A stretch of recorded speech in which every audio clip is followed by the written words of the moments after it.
We do have playoff baseball tonight, and that is as we kind of shift our attention to Texas with the ALCS. Houston at Texas with Javier on the bump for the Astros, of course. The Rangers are going to throw Scherzer. $1.36 right now on Scherzer over at DraftKings. Actually, $1.30 coming back the other way. A plus 110 on Javier. We've kind of all lined up here as far as taking the plus number with the Astros. And to discuss that, we're going to bring in Erik Kratz. First off, I encourage you to check out Foul Territory, which is awesome. Podcasts. You can also watch Foul Territory on YouTube. And it's a worthy book to read because Erik's story is amazing. 11 seasons, won a World Series in the majors, but didn't get his debut until he was 30 years old. It's a great story. The Tao of the backup catcher playing baseball for the love of the game. And Erik Kratz joins us here on Sharp Money. Hi, Erik. Thanks for joining us. Yeah, no doubt. Thanks for having me on. Yeah, thanks, man. Appreciate it. So, if I were to go through all the teams you played for, we'd be here a while, but I will say you did play for the Phillies for a year. So maybe you can talk about the atmosphere and what we've been witnessing there at the bank. It's just been electric. Yeah, playing for the Phillies for 3 different seasons, and you got to see I was on the team in 2011 when we made it to the playoffs and unfortunately lost in Game 5. But since then, I've played in several other or been on the team for several other playoff runs, including, World Series championship with the Royals and losing Game 7. There is nothing like the environment in Philly, in Citizens Bank. I think just aesthetically, it's a small ballpark that is on top of you. So that helps. I think that's why Milwaukee was really loud too, and that's a dome. So that helps for their noise. But the difference is in Philly, and I grew up here and I live here now. So you're playing for your hometown team. Maybe your mind is always thinking it's better than it really is. The stadium is just, they start at a 10 when other stadiums start at a 1.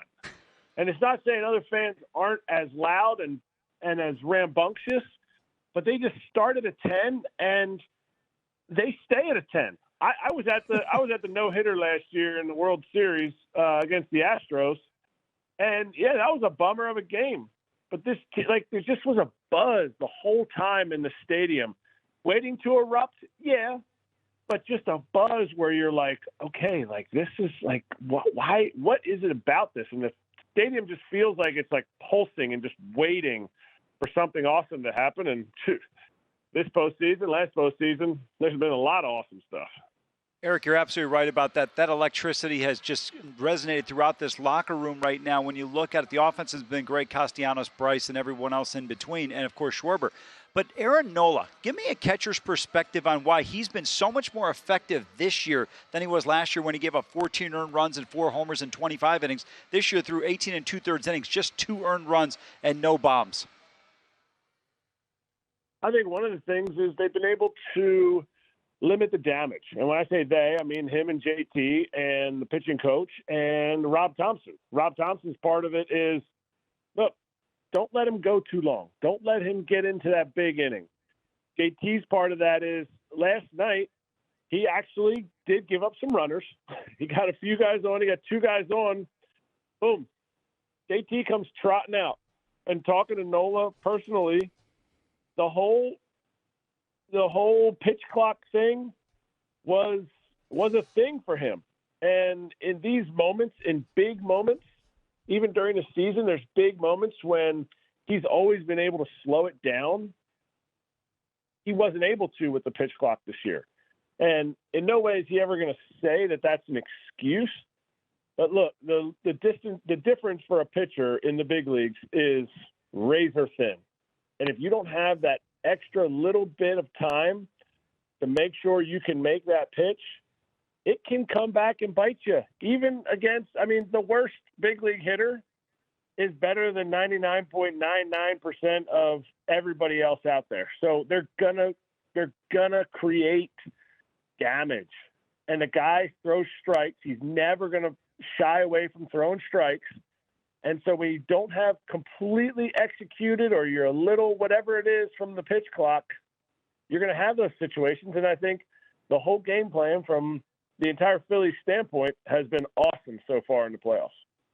Erik Kratz, Foul Territory, the show. Make sure you check it out. YouTube, podcast, 2015 World Champ, of course, World Series champ. And you painted the picture perfectly about that bandbox and the bay. It really is. It's a smaller park. You feel like the fans are on top of you.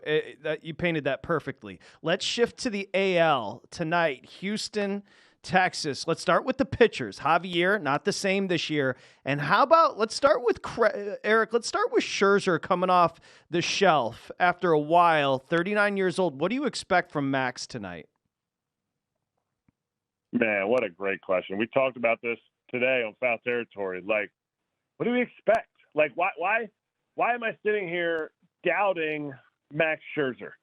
What he's done in his career, he's come back from injury issues, and he's had success. You know, I think back to, and he kind of alluded to it and mentioned it when he was talking to Ken Rosenthal. He was talking about the fact that, yeah, when I had my neck issue and I came back and threw, that was not my arm. So I don't even know that Max Scherzer knows what to expect, which is crazy to me. But I know what I will expect, and there's no over-unders for this. But Max Scherzer is going to be peacocking around the mound. He's going to look like every strikeout. He's going to be carrying suitcases. I mean, huge suitcases in both arms. He's going to walk around the mound after a strikeout and walk back up. And he's going to be grunting and snorting. And he's going to throw the ball until he can't throw the ball successfully for his team.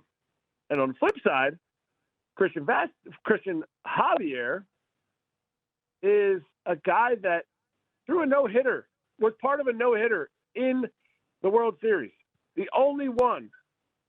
And he gets to get the ball for a team that needs him.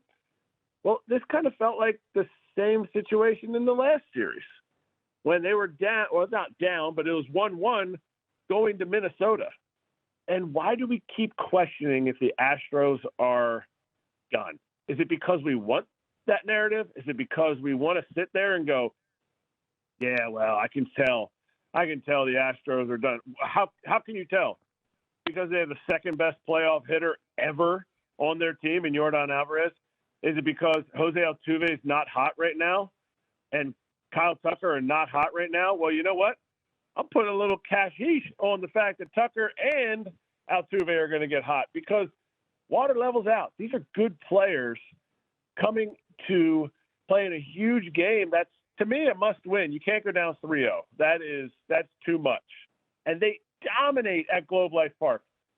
Dominate. They have an over 1,000 OPS as a team at Globe Life Park at the Rangers Stadium. So while the Rangers are coming home, the fans have not seen the Astros struggle in their park yet. So that, along with Christian Javier coming out, throwing those invisible heaters up in the zone and just enough strikes to get guys to swing, I'm excited. I'm looking at the over in this game, which really makes me excited. I wish it was 8.5 because I think it's going to be a 5-4 game Astros. Man, I'm fired up now. Erik Kratz, dude, you're awesome. Foul Territory. Everybody's going to check out that show on YouTube, of course. Get it where you get podcasts as well. Do us a favor. Come back next week, and we'll talk more baseball. We'll have you on for 2 segments because that was awesome, Erik. Deal. I'm in. Okay. As long as it's not during our show, I'm in.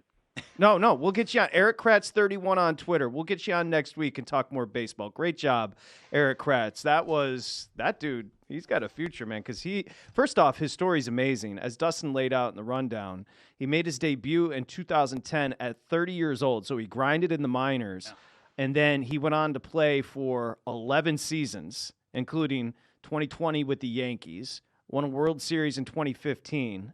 So just like a story of perseverance. You can tell why he'd be a good clubhouse guy, Amal. I love how he talked about Scherzer carrying suitcases because that's what Scherzer does. You know how Scherzer does that pose, like when he strikes somebody out where he looks like he's carrying 2 invisible suitcases. That guy's awesome. You're absolutely. We loved his energy and enthusiasm, and you used the perfect word, perseverance. I don't know if anybody embodies that more than Erik Kratz does.